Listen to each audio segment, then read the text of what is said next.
Have you ever wondered why God buried Moses exactly where he did?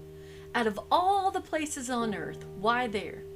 At first, it almost seems like an unimportant detail, until you realize that God never wastes details.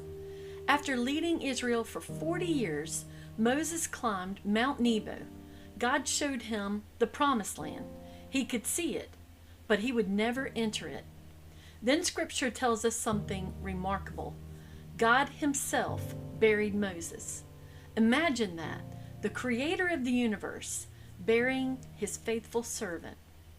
But then comes the question, why there? Deuteronomy says Moses was buried opposite Beth-Peor. That location matters. Beth-Peor literally means the house of the gap. Think about that. The law, represented by Moses, comes to rest opposite the gap. That's not an accident. The law is holy. The law is good. The law tells us what righteousness looks like. But it also exposes something, the gap, the distance between God's holiness and our brokenness. The law can reveal the problem, but it cannot solve the problem. Hundreds of years later, the story continues. The book of Jude tells us something astonishing.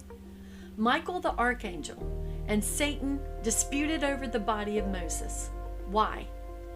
Scripture doesn't tell us, but it does tell us something else. Michael does not argue. He simply says, "The Lord rebuke you." The story isn't over. Then, fast forward again to another mountain. This time, Jesus is standing there. And suddenly, Moses appears, alive, speaking with Christ. The man who never entered the earthly promised land is now standing beside the one who is the promised land. Oh, think about that. Moses' story didn't end with the grave. It ended with glory. The law brings us to the edge. It shows us the holiness of God. It shows us our need. It points out the gap, but only Jesus can carry us across it. The law can expose what sin has broken. Grace restores what sin destroyed. The law pointed us toward the bridge. Jesus is the bridge. Maybe you've been standing at your own Beth-Peor, looking at the distance between who you are and who God created you to be.